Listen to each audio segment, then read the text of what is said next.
Awesome. Hey, everybody. I am Dr. Kirsten Lauritsen. I have one of my colleagues with me today. Her name is Dr. Carly Hudson. She is a chiropractor out in Colorado, and we have quite a lot to talk about and share with you today. We're going to go into a bunch of different topics about movement, about body awareness, about self-care, and we may even get into some stuff about building your immune system and building some resiliency there. We know that there's a lot going on right now. There's a lot of questions that a lot of people have. There's a lot of misinformation that's going on.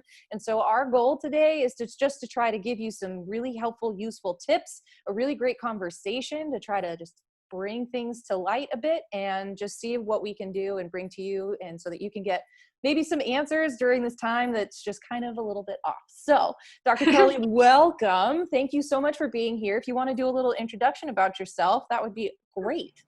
Hi, yeah, I'm Dr. Carly. Thank you so much for having me. Yeah. I am so excited to have these conversations just about self-care and resiliency during a really stressful time for, gosh, I dare to say everybody. Yeah. I am a chiropractor practicing out in Denver, Colorado. This is my 5th year in practice, but I have a long history of working in the body care world as a massage therapist, personal trainer, and really a lifetime dedicated to what recovery and whole body health truly looks like. For sure. What has, I've been asking this question to everybody, what has life during this whole quarantine, self-isolation stuff look like for you? Has that had an impact on your practice? Like what's everything looking like right now? It looked, I cannot imagine how different my life would look from February to March this year. I have been working full-time in my private practice here, and then in Colorado, chiropractors were obligated to essentially shut down due to elective procedure laws. So I became a full-time stay-at-home mom for about 2 months, which Wow. I have to admit, and hopefully my daughter will forgive me for this in her older years, she's 3 now, terrified me. Uh-huh. And I learned that it's maybe not my first choice job, but I'm pretty good at it. Sure. Mm-hmm. And then so practice wise, you guys are starting to open up now? Mm-hmm. Yeah, we, because we were still considered essential, we were able to open before stay-at-home laws were lifted. And so I've been back in office for about a month and a half now, seeing patients. Okay. I'm sorry, a month and a half, a week and a half now, seeing patients. It feels like a month and a half. It does, doesn't it? This whole time has felt like it's been a million years. Right? It's, the 50,000th day of January 2027. That's Totally. Yeah. So it was sort of similar here in Oregon. We were really not supposed to be treating anybody simply because a lot of the personal protective equipment that we had, we were supposed to be giving to hospitals if you use them, which is why a lot of dentists were closed, all that kind of stuff, just because they use like gloves, and masks and all that fun stuff, right? So luckily they're being able to open up now. We're able to open up now. We just have some things, like we've got to wear masks and gloves and all that kind of fun stuff. But for the most part, it's great that we're all, pretty much back in practice, which means people are being able to get the care that they need. So there, we just talked about this, but there were a lot of people who fell, who hurt themselves. I had a patient who was trying to get a TV off the wall and just totally destroyed his shoulder. I had another one with another shoulder injury that they came in, and there's been a lot of injuries that I've seen anyway, and they've been dealing with this pain for like weeks because they weren't sure if I was open, all that kind of stuff. Sounds like you had a similar situation.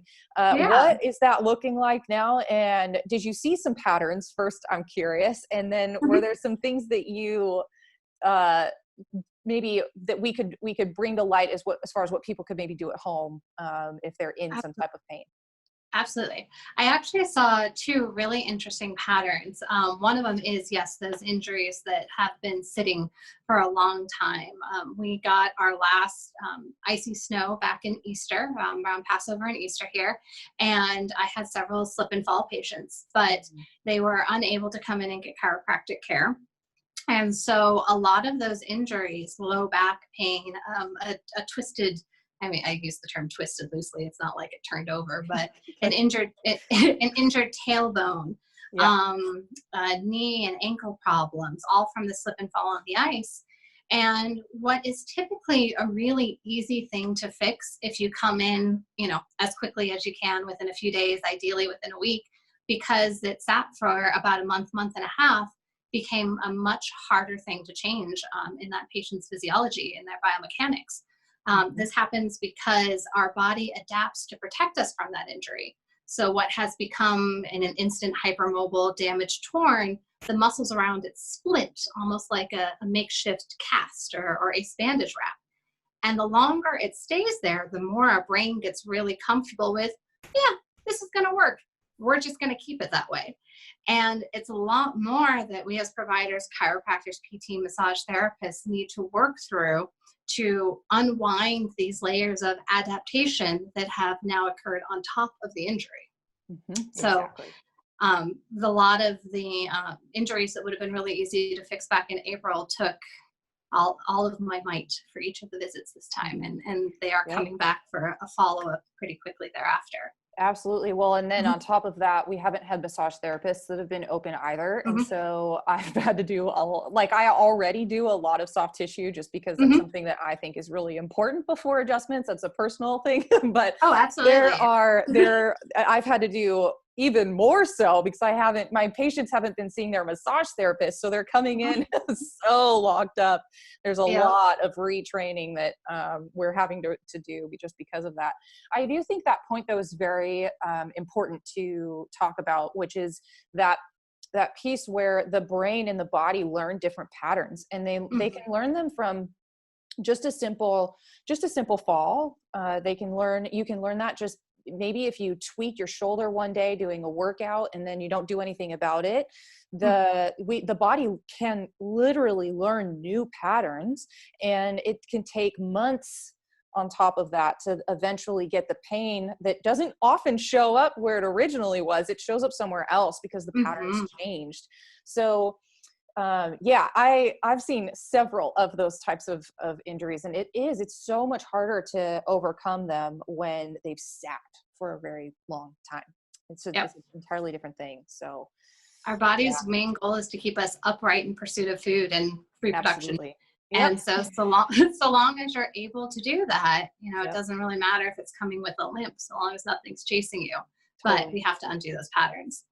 But 100%. to that point of the patterns, the other thing that I found really interesting is that a lot of my who I call my desk jockey patients, my patients that are constantly sitting, commuting for long hours and then sitting at a desk, the shoulder in that forward posture, I haven't seen them.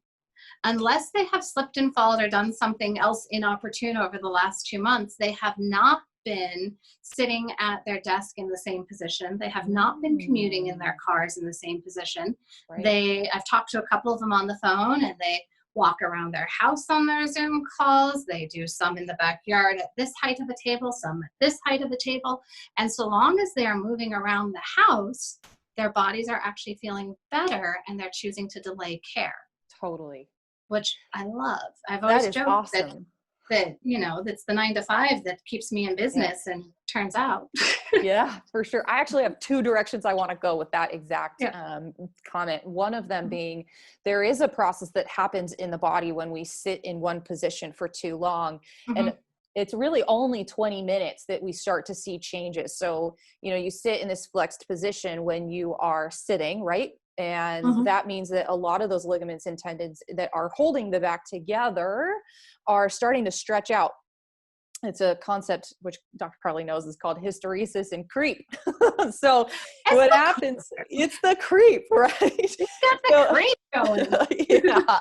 But so what happens though is that those ligaments and those tendons start to stretch out, and then they can stay that way, and they can stay that way for up to 8 hours. I think they can even stay that way for up to 24 hours, but you get up right from your desk after sitting there sometimes people are sitting there for literally hours. They just don't get up ever. 10 to 12 hours easily. Oh, for sure. And not even sometimes to go to the bathroom, drink water, anything like that, which are usually my 2 tips to people are to start drinking water. So you have to get up and go to the bathroom. Good one. They're my key ones for that. But so what happens is that then your muscles, when you stand up, they have to basically take over control. Right. And so they're now holding everything together. And I personally my office is attached to a gym, and I see people coming in after a 9 to 5, right? And then they're doing lots and lots of types of lifting and moving and all sorts of stuff. And think about it. If your ligaments aren't providing that support, now your muscles are doing 3 times the amount of work. And now you're actually asking your muscles to do even more. Not saying not to go work out. I'm just saying that if you do, just as you said, do this kind of 9 to 5 sitting all day long, it would be ideal if you get up, move around, maybe try a stand-up desk. There's quite a bit that can be done, and that can be helped by just moving around a little bit. It's true. And I love the ideas of having the ergonomic desks and the standing desk. But the real fact of the matter is that it's not the ergonomics that really are what help us stay out of pain if we're in that sitting position. It certainly helps if we're not overreaching and really depending on some awkward setups. But it's how we move, and it's the novel positions that we're in. It lights up our brain. It helps us focus, and it helps us avoid that creep and hysteresis that shows up in about 20 minutes. So if you are finding more mobility in your stay-at-home job, all the better to you. And I miss you in my office. I know, right? The other thing though on that too that I wanted to talk about a bit is this, something else that I've been seeing a lot of coming out is this idea that the 9 to 5 is something that maybe doesn't really, doesn't actually promote a whole lot of productivity. We don't need to dive into this too much because I know it's going to be getting off in the left field. It's a little bit of a bunny hole, but I have been and I've been reading about this. I don't know if you have, but when looking a little bit more into how to really optimize business, how to optimize productivity, how to get, and I don't have employees, but how to get myself as an employee of my business to have, the maximum productivity so that we can really do a lot of good. There's actually quite a bit that's coming out that working from home can provide quite a bit more productivity. Number one, because you're not commuting. And number two, there's a lot more freedom. So you'll work when you want to work. And oftentimes people are being a lot more productive when they are at home. There's a lot of benefits that I'm hoping that companies are starting to kind of open their eyes to during this time as well, that there are some different ways that we can work and be productive. So anyway, that's it's true. Part of this. The 40-hour work week is a bit archaic, and what we expect our brain to be able to functionally stay focused and stay sharp on. And certainly when you stay, and this is the area that I absolutely love when it comes to body health, but brain and body health, they are interconnected. You're not going to be able to separate them. And so when we think about an ability to focus throughout an 8-hour workday or 10 or 12 hours, depending on what you do, staying in one box with one set of stimulus that is familiar and then dull, essentially dull, is going to have an impact on our ability to focus and on our body's ability to feel enlivened. Our brain thrives on novel stimulus, on things that are different and unique, and it's how we start to pick pieces out of our environment, and it lights up more of our brain. So when we want to do a lot of heavy functional work to get a spreadsheet or something done, being able to change where you are in your home, change your environment, or even change the time of day at which you do it is going to help with that focus and process as well. Absolutely. And something that's interesting that I know in neurology that they've seen is that there's something very interesting about patients, and it's very, I'm going all over the place today, but this is so fun and so interesting to talk about. But there are some studies that are looking at patients who get Alzheimer's and dementia, and they're finding that the later in school, the more higher education that you get, it delays the possibility of they're just getting that much later in life if you are, genetically inclined to get that, right? So something that I think is interesting about that is the idea that if you are going to school in learning up until a certain point, you're always learning something new. You're laying down new neuron pathways. There's a lot of things that are happening during that time that are setting up a lot more for the body to eventually degrade, right? I think that's a very that's a simple Mhm. description of what's going on there. But I think it's this idea that if we are constantly learning new things, so somebody who didn't go right to higher education, lots more schooling, if you are learning new things and constantly putting yourself in different environments and constantly kind of pushing your brain to work and do different things, you really can set yourself up for the possibility that, getting those like Alzheimer's, dementia, those types of things could be delayed, which I think is Mhm. huge, because that's starting to learn a little bit more about how the brain works and how keeping a healthy mind, that's part of the process, right? Absolutely. Yeah. So are there a couple of things that you like to do that keep you doing new things and getting into new environments and stuff like that? My husband would call it that I like to be obsessive. Oh, I've I think I had a new project about every other week as we had to oh, pivot okay. as we had to pivot each week. Yeah. So I became a stay-at-home mom, but my husband works in telehealth IT. So his job kept getting ratcheted up higher and higher as he's helping to create the telehealth platforms that everyone is engaging in these days. So my Mhm. responsibilities would start to change every week. And just picking a new project to learn about in the absence of thinking critically about my patient's healthcare. I started a garden and I started planting seeds back in March. I did my Yeah. first round of seedlings and did that. Yeah. I dove into Waldorf arts and crafts and a curriculum. She's three. A curriculum of rainbows and butterflies and how we're going to do that together. Sure. We rearranged things. It just something to focus on and something to have an end product of problem solving Sure. became how I needed to get through each week. Now I'm currently working on a 1,000-piece Thomas Kincaid puzzle, and that should probably last me until I'm Brilliant. forever. So we'll just see how that goes. Oh my gosh, I love it. Yeah, those are some very, very good ideas, though, as far as how we can be doing just different things, different projects, that while we're still, especially so as we start to kind of get back into socialization, I guess is what we'll Mhm. call it. I don't think I want to call it normal life, because it's not going to look normal for a very, very long time, if it will ever Yeah. really go back to what our normal used to be. But there's still a lot of people who are not feeling super confident about going out. I think there's been Mhm. a lot of information, potentially a lot of fear that's happened. And I think when fear starts to kick in, it can get a little bit iffy on how we go about our daily life, and a little bit Mhm. of mental health piece there. So I think just finding some different projects, some different things that we can be maybe taking our focus off of, and just trying to learn something new can be really nice. I also would Mhm. say that, and this is one thing that I put out there a little while ago, is to try to reduce the amount of news that we are watching and being exposed to. It can Yeah. be very, very negative. One of the things that is very common about humans is that we are attracted to negative news.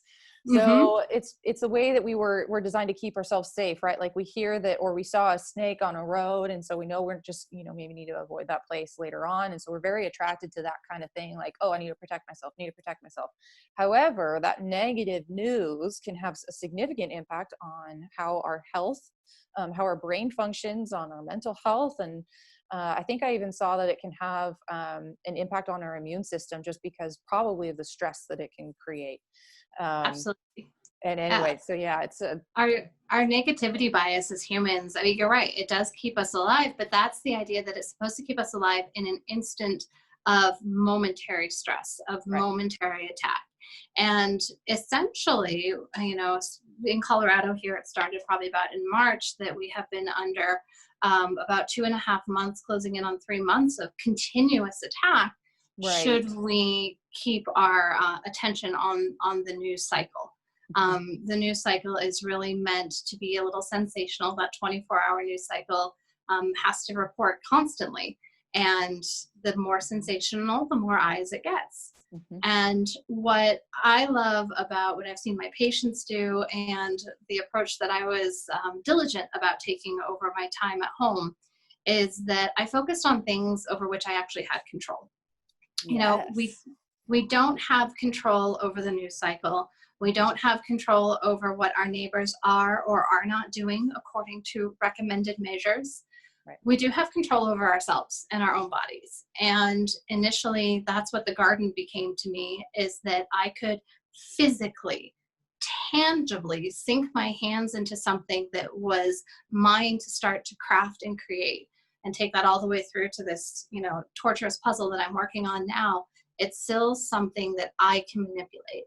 Mhm. And it's really easy to get caught up in hoping and wishing that somebody else will do something, will behave in a certain way, but that's not really under our control and under our impact. What we can control is how we move, the information we take in, and therefore our stress level, whether we choose to breathe deeply and meditate, get the sun and fresh air that our body so desperately needs, eat healthy to maintain that gut health and that immune connection that Dr. Kirsten talks about so eloquently.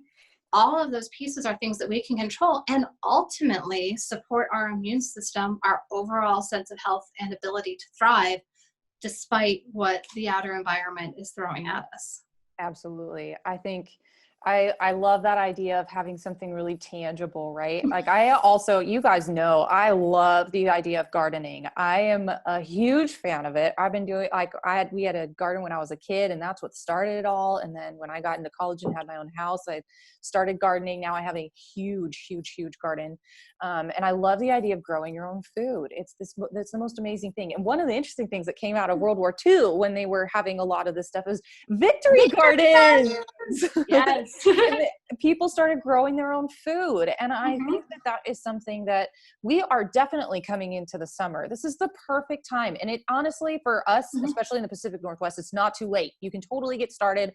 I swear it's the easiest thing. You just have to have a little bit of soil and water it and put those seeds in the ground, and they will grow. And it shocks me every time that it is actually not that hard to grow your own food. And you Oh, can do it in and like a small little plot too. yeah, you can do just the littlest bit. And for those of us out in Colorado, it's not quite as easy. I really wish that Oh, I'd taken to gardening in Oregon. I mean, it is so stinking green out there, but still, yeah. some potting soils, some pots to put on your windowsill, and that's amazing. I've got kale and potatoes Oh my and gosh. lettuce, and That's I awesome. truly don't have a clue what I'm doing. So it is possible. Well, the I'm other trying. thing too that's interesting is they're doing hydroponic gardening as well. So you can grow a Mhm. lot of that stuff in your house. And so if it's not as easy to grow things outside, I did live in Colorado at some point, so I do know in the summer it gets greener, but it's dry Yeah, and hot. there's an art. For sure. Yeah. One of the things that you brought up was starting to get into this idea of the immune system. Mhm. And when we were touching a little bit on the news, one tip I wanted to give with that is for every one bit of, so if you like watch five, I don't agree with being misinformed. So I think that we should be watching the news. I do think that we should be staying up to date with what's happening, because when we are not informed, we can't always make a very great decision because we don't have Mhm. all the information. And we're going to talk about this in a little bit, is this idea of kind of critical thinking and figuring out what is the information that we're getting, and figuring out how to make better decisions for not only for ourselves, but for, the people that are around us as well, and our Mhm. family, because that's really important. But for every one bit of negative news that you hear, go search out 5 positive news related things. There's plenty of resources. I can link them below, but there's a lot of people who are focusing on good news, like positive Mhm. news, that will uplift you, that will make you just see some of the greater things that are still happening right now, that will not leave you feeling in like with fear and despair. They'll uplift you. And anyway, there's some resources there, but that was a tip that I heard at Mhm. the beginning of all of this, and I have been using it, and I am obsessed with it. It is helping It me so it much. is such a fantastic tip, and it can't be one for one because of No. that negativity bias. And, Yes. Gottman and Gottman did research that even within relationships, that it needs to be a 5-to-1 ratio of criticism to loving confirmation of words, touch, turning towards whatever it may be, because of that negativity bias. So, find that in the news as well. I mean, we are in relationship with the people in our home, if we have people in our home, but also within our community. And you can look for that positive love out there, but do it in high volume. Yes, high volume. Yeah, yep. You've got to make sure that you're getting a lot more of that. And I also say that on social media too. I find that if I sometimes dig into this with patients, because it is now a piece of our social environment, I suppose. And so it is well, especially right now, it is for sure. And so I find what I ask is I say, well, just be mindful. If you're spending a lot of time on social media and you're getting off of it feeling angry or feeling upset or feeling whatever, something that I would say, if you're consistently, right? Like there's sometimes there's somebody that you love that's posts something and it does make you upset, it makes you feel angry for them in whatever position they were in. But if it's a constant thing, right? Like over and over and over again, you're getting off of social media, just feeling awful. If you're feeling like you're comparing yourself to others, like you're not good enough, like you're not worth it, there's a lot of people that you can follow, and you can totally switch your social media, what's coming in and the information that you're taking in to be a lot more positive, to be a lot more uplifting, to give you maybe some great things to focus on, some great ways to grow and advice. There's a lot of different things that you can do. But anyway, that's another one that I say all the time as well, is if your social media is kind of bringing you down, there might be some ways you might want to change that around a little bit. Yeah, I think that certainly a handful of years ago, we were really cautioned not to create an echo chamber for ourselves. Yes. And there is some value to that you don't want to become so isolated that you can't tolerate differences of opinions. And I think we're feeling that pressure again. Oh, for sure. But that being said, this is also the conversation that we are literally inviting into our living rooms and into our workspaces. And so I caution my patients and often my friends that if someone is being disrespectful and inflammatory, would you invite them into your house physically? Then why are you inviting them into your house on your phone? If we are able to have differing opinions with critical thinking and respectful approaches, and blanket statements that scapegoat and target groups of people are not necessarily going to be an opportunity for that conversation as much as we would like it to be. Absolutely. I think that's a very, very key tip. It's one thing I actually learned from my husband. I'm always the kind of person that defaults to, I want to be friendly with everybody. I want to be inclusive. I want, everybody to be around. I don't really want to not see what somebody's up to, but it wasn't until I kind of saw how he interacted with people, and he was friends with people, but he'd maybe unfollow them, for example. Yeah. So he wouldn't see a lot of their stuff come through. And I started recognizing why he did that. And I thought, I think there might be something to that. So not everybody, but there are some people, that I still want to stay connected with, but I just don't want to see some of their stuff all the time. It's not the end of the world, right? Like it's okay. It's okay. So anyway, I think that's a great place though to kind of segue, because our world is right now just we are doing a lot of stuff over the computer, right? We're doing a lot of stuff over social media. We're kind of isolated. And I think that isolation we're really not really supposed to be in. We're social creatures in some ways. And I think this kind of brings into a little bit about self-care, right? It brings in a little bit about trying to build some resiliency with your immune system and what that kind of looks like. It brings into things about body awareness. I mean, there's a lot of topics that we can kind of go through and go over. So I don't know, let's maybe dive into a little bit about maybe self-care and this body awareness, this type of thing that we can be doing here, right? On our own, when we're at home. These are two things for sure that we can be working on. Do you have some tips? Absolutely. Okay. Well, and something that I love, I'm very much a silver lining to every dark cloud kind of person. And so you and I both. and this is what makes these conversations fun. Yes. But it's Okay, this stressful situation that we're going through is awful in so many ways. But what the opportunity it is giving is to divorce ourselves from ideas that were once normal and look at how we might want to move forward. And one of the biggest discussions about that for me has been, what is self-care? And it's really easy to, in the past normal, to have had conversations that say self-care is a day at the spa, it's a manicure, it's a facial, it is going to a sporting event or game. It is something that we do once to let off all of this pent up steam and stress of many, many months' time. Now, all of those were taken away. So, what is self care? And here is what I would like it to be now. It is not the big thing you do once every few months. It is the diligent, constant routine that you do every single day to take care of yourself so that you don't feel like you're going to explode every few months. Self-care is waking up at the same time every morning to keep your sleep regulated. Self-care is staying hydrated and drinking your water. Self-care is finding gentle movements throughout your whole day. It's not glamorous, but it is the routine that keeps you functioning well, keeps your mental clarity sharp, your immune system strong, and feeling in your body at a time where it really matters to do so, which is always. Which is always, I Yeah. think, I don't know about you, but there's been several people who have come up to me and they've said, man, like, this is your time. Like, there's so much to share on this and all of this stuff. And I, as much as I'm completely with them in that sense, I just want people to be valuing this stuff all the time. This is your body, right? Like, this is your Yeah. life. Like, these are things there's so many people that deal with things that they think are normal that are not normal. They're not. Yeah. Like, have energy, wake up feeling rested. There's just some of the things that you just said are huge. Sometimes even just having like a morning routine. One of the things I'm exploring right now is, one, drinking water before I drink coffee.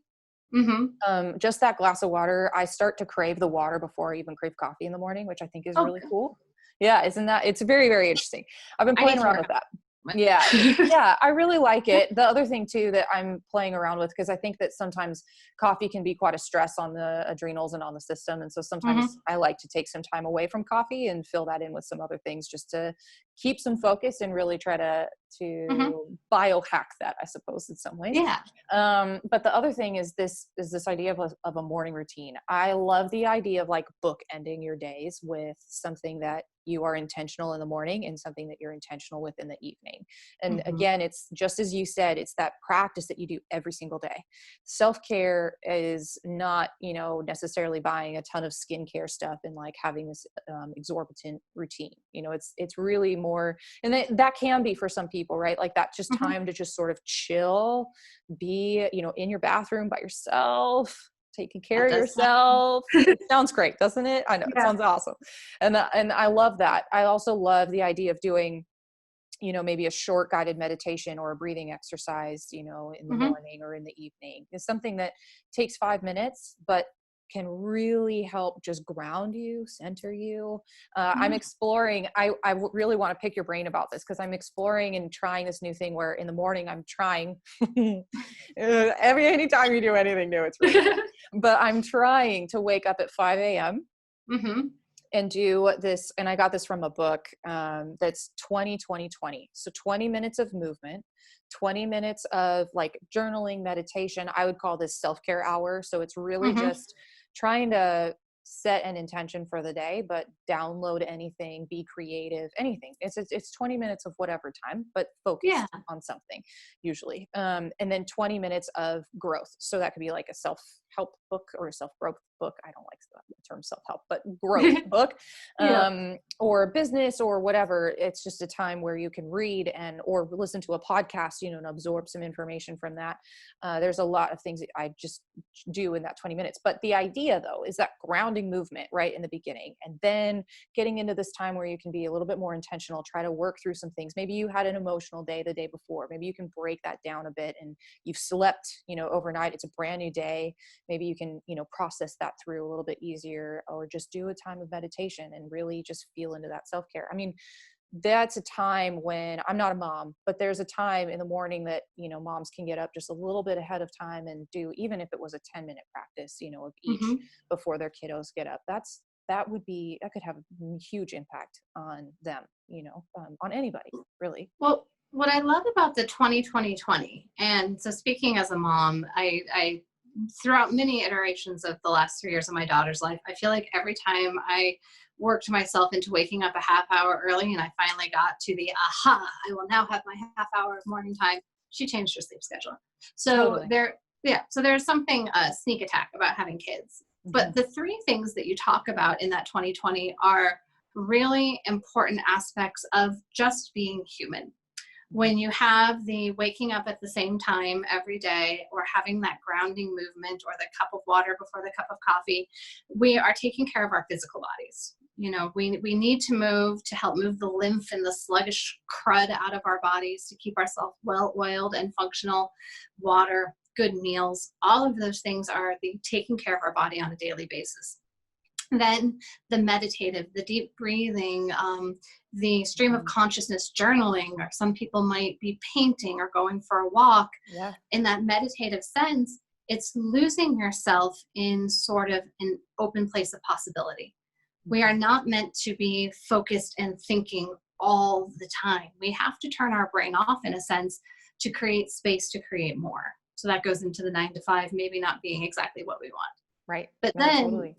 To the research that you mentioned earlier about delaying Alzheimer's or dementia because we are learning and actively using our brain, we also need to find space for that as well.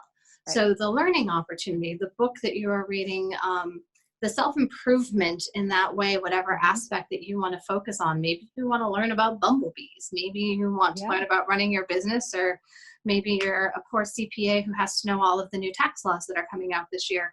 Either way, we're mentally focusing on something. Right. So the point here is not to say that self-care is all one thing, all nothing, but to find a balance in there. And if we can't do it all at the first hour of the day, can you create little pockets of space for yourself throughout the day to know that you're at least getting these nuggets before the night is over? Exactly. Oh, I love it. I think sometimes that when I'm trying to create something for somebody and for people that, are going to be listening to this, I always say, like, what would I really want to, what would I want to know years ago, when I was starting out on these journeys? And these are the types of tips that would have been huge. I'm still learning them right now, right? Like, there's always this ability to just grow. So if you're somebody that's just starting out and doesn't really know where to start, there's so many, like, just take one of the things that we've talked about and you can just start applying them and just, grow from there. I love this piece because it's just, there's so many things that you can do. There's a wide range of ways. And honestly, there's a lot of things that don't always work either. They work well for somebody else. They don't work very well for me, but that's okay because I tried it and then maybe I'll learn something from it. Okay. So, before I get off of that topic, because there is one topic I really want to make sure that we get to, but are there some types of movements? Because I know that this is something that you do stress and do like to talk about quite a bit, is this idea of healing movement, right? Are there like one or two movements that you really, really like that you think could be very, very helpful for people right now?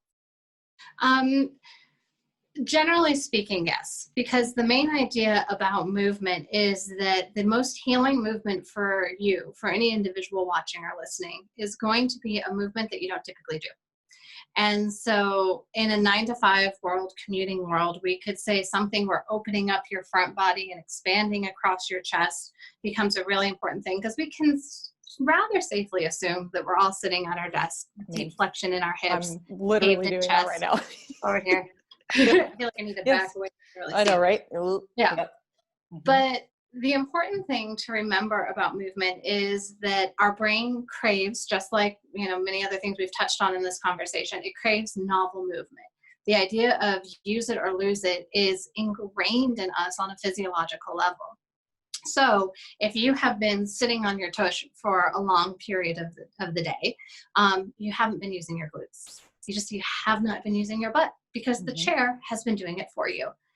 And so finding opportunities to do something simple like squeezing your tush together just to wake up those muscles. I mean, that is so simple, but so is getting down on the ground in a squat, which might not be accessible right away. It would be something that you might have to work into. But getting out of the device that you've outsourced your movement to create something novel, something different. If you're on a keyboard all day and your arms are in front of you, opening them up wide and spreading your chest and feeling the stretch across your shoulders, the blood vessels get stretched, the nerves get stretched, all of this is different. And then your brain lights up differently because it's different. Right. And that gives you better focus and right. better energy.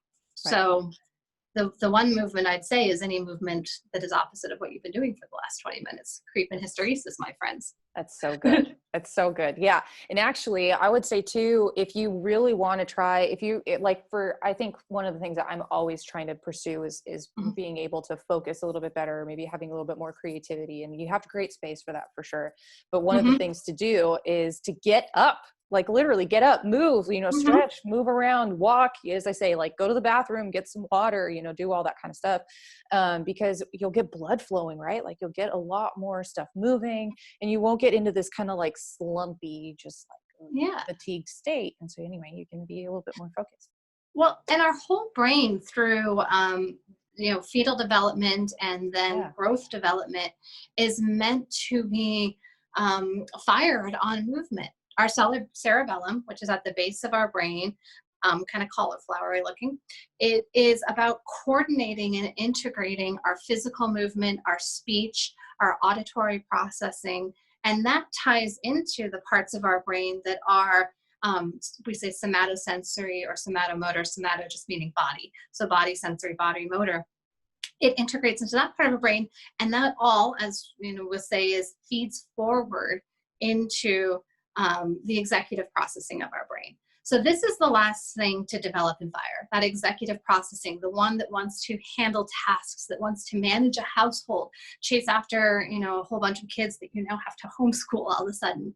It all feeds forward through body coordination, movement, and more importantly, unique movement, not repetitive movement. So if you want to fire the front of your brain and you're feeling that foggy, groggy, maybe it's only 10:30 and you feel like it should be 7 o'clock at night. Maybe it's that 3 o'clock in the afternoon slump, drop and give me 5 of whatever, 5 push-ups, 5 lunges, jumping jacks, coordinate and do something different. And it will all feed forward in that neural development to get your brain firing again. So it is about blood flow. It is about oxygen, but it's also about, getting the gears moving. Yeah, absolutely. Oh, I love it. Okay. So the last thing that I wanted to focus on and talk about a bit is this idea of building resiliency. So this is this whole immune system thing. There's a lot of stuff that's been going around about how you should or shouldn't support your immune system. Mm-hmm. There's a lot of information just everywhere right now that is very hard to sort through, I would say, just as a physician, let alone I can only imagine as somebody who is trying to figure out what the heck is and how does your immune system even function? How does that work? So there were some things that I wanted to ask you about, and we had talked a bit about, critical thinking, sorting through some of this information, figuring out what should we do, what shouldn't we do. Anyway, do you want to kind of expand a little bit on that and see if we can kind of bring some things to light? Yeah, and I really appreciate that you point out that it's a lot to shift through. It's a lot to shift through as a physician. There's some points of just knowing too much, but not really, because we don't know what's going on. And this is a whole new environment that we're in. But the nice news is that we don't have to dive too deep right off the bat to make some really impactful changes. The average American is eating a diet that doesn't fuel us with the nutrients that we need to be in peak physical shape. The average American doesn't move enough to keep us in peak physical shape, nor do we get out into the sunlight and vitamin D as much as we should. So even at a very basic level, and I was thinking about this when you said you're being told a lot, this is the time, everybody's online, give your information. And I have been hearing that too. And the sad truth is the information is not very sexy or interesting. Nope, The it's way not. that we can, just like self-care is not as luxurious as a massage, and supporting your immune system is not as luxurious as finding that amazing supplement that's flying off the shelf. It is simply starting to take care of your body in a very intuitive and intelligent way. And that would be, stopping with any food that is processed or needs to have a label full of words that you can't understand. A lot of those are toxins and fillers and things that our body has to process and put stress on our system, which means we can't deal with other stresses on our system, like a virus.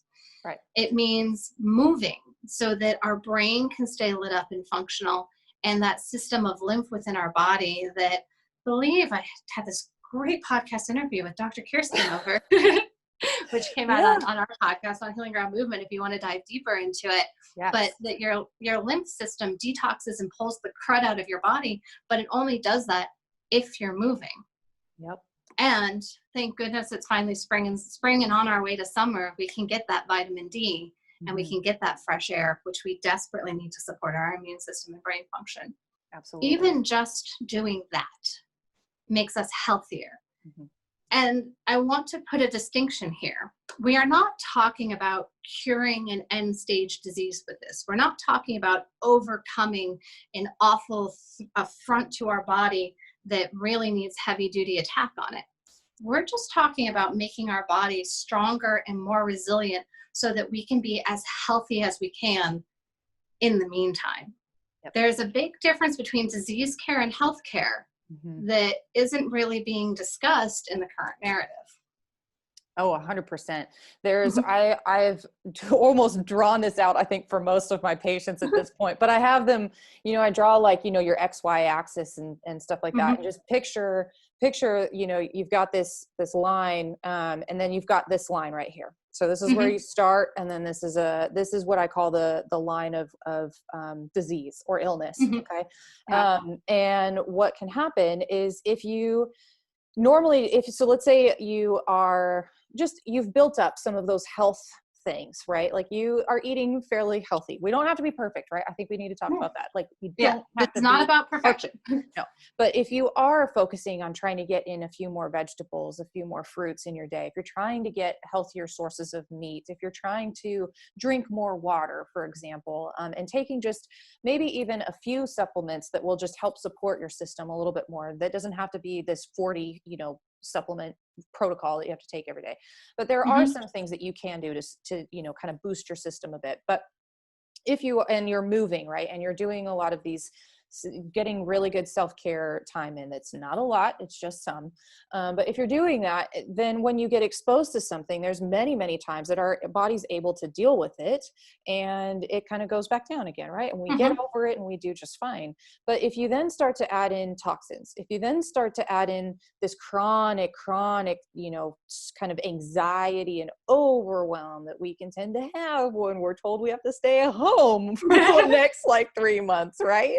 And then you add in, maybe you have taken antibiotics in your past, so your GI tract's a little bit not as great as it could be. Now we start just stacking these things, right? Like on top of each other. And then if you get exposed to something, it can shoot you over that line. And then we end up with this very, maybe large expression of what's going on. Now, this is a very simplistic way of talking about this, I realize, but there are some ideas in this that if you are able to optimize the way that your body functions, it means that you have the possibility to be able to handle a little bit more that's thrown at you, and be exposed to different types of bacteria and viruses and not necessarily have this, unsurmountable response.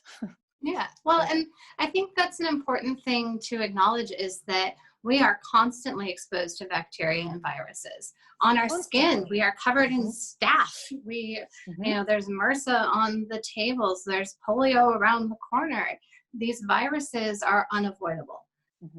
The point is, just like I was imagining a game of Tetris, actually stacking things up, and then that's a great one too. It's to keep your Tetris load down. Yeah, totally. The idea of germ theory, of germs getting into our body and then causing problems, is really not the way it works. The way it works is that germs are constantly getting into our bodies, that we are part of their hosts. We are higher density germs and bacteria than we are our own cells. Absolutely. It's about how strong are we as a host to have it not matter. Right. And when we have any given virus where, anywhere up to 80% of people may be asymptomatic, it just goes to show that we are able to be strong and competent hosts where this virus can come into our body, not affect us, and move on. Doesn't mean we haven't fought it, doesn't mean we haven't come in contact with it. It just means that we are strong enough not to be knocked down. There will always be anomalies. There will always be cases that don't fit that norm, but it's a very small percentage. And the best thing that we can do, the only thing that we have true control over, is how we take care of our bodies and ourselves, mind, body, and spirit, all being connected there. Absolutely. Yeah. It's never just about one, right? It's not just about mindset. It's not just about your physical body. It's not just about your soul or spiritual walk or whatever. It's about all of it together and trying to find some type of balance between them all. Because the instant that you only focus on one, then usually the other two can, drop by the wayside. So finding balance is a really big thing. Awesome. Yeah. I think that was really, really great. Do you have anything else that you want to talk about before we wrap up? I really appreciate the opportunity to speak about such a broad topic of what healthcare can really look like. I think rightly so, we've been talking a lot about disease management and crisis care. And as many parts of the country and many parts of the world start to move on from crisis management, we really need to open up the door to the discussion of what health looks like, what healthcare looks like, instead of waiting for end stage disease to really start to change the way we behave. Okay, I'm going to add into that just a little bit because, and I'm sorry, I just have to. I love it. Oh my gosh. Okay. So one of the things about going into this journey of what health really looks like, I don't know if you remember, but I feel like one of the first questions that they asked when we got into chiropractic school is like, what health looks like what is the definition of health, or what does that mean? And some people define it as like the absence of disease, right? Some people define it as this, of just kind of, really, I think the most common thing is the absence of disease, right? But there's something more than that, which you and I have been touching on this entire time, is that there is a journey beyond getting over chronic illness or chronic pain. Like there is something else. There are deeper layers that you can go with your health that are beyond just going to the doctor and getting a lab that says you're normal and off you go. What does that even mean? Yeah. What does that even mean? Does that actually quantify that you are in fact healthy? And I think that is one thing that we're seeing a lot more of too, is that people are going to the doctor's office. They have all these symptoms, but they're getting these labs back that are saying that they're normal, and we don't really know what to do about it. Right. So I think that as people are starting to go on this journey of what does that look like, in the steps coming, what can I start to do to kind of, what is my vitamin mineral status? How are my mitochondria functioning? I know I'm about to throw out a lot of words here, but how is my gut functioning? There are, and am I detoxing chemicals well, and am I optimizing those systems so that as I'm exposed and bombarded by all of these things, I'm able to get rid of them efficiently, and my body's able to feel really good, right? Feel really good, operate really well. That is something that I would want for every single person, is to be able to experience something like that. And I think there's so many, we could do an entire another podcast on it, but and maybe we will. Maybe we will. It's the idea of pathogenic health versus salutogenic health. The idea of pathogenic is something that needs to be cut out, poisoned, or I don't know, whatever, destroyed. Yep. And salutogenic health is that process, is that journey of healing and coming to terms with what is and what we can control, what we can't control, and what's in our body. And so many of us with so-called chronic conditions that will never go away. I have asthma that will, quote unquote, never go away. My lungs will forever be my weakest link, but it doesn't mean that I can't support them and have it be part of my body that I can make stronger, and know that in that scale of toxin buildup and crud, and am I susceptible to be taken down by anything, that's the place where I'm going to give all of my love and attention to make sure that I stay healthy and strong. It's a matter of finding what makes you strong and healthy in the moment.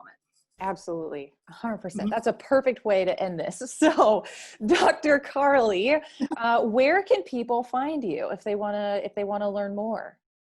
Well, I'd love if you want to join me on our podcast. We have a lot of conversations like this about critical health, areas of healthcare that you may not hear of, and then inspiring journeys from artists and athletes. That's the Healing Ground Movement podcast. That Healing Ground Movement, healinggroundmovement.com is our website.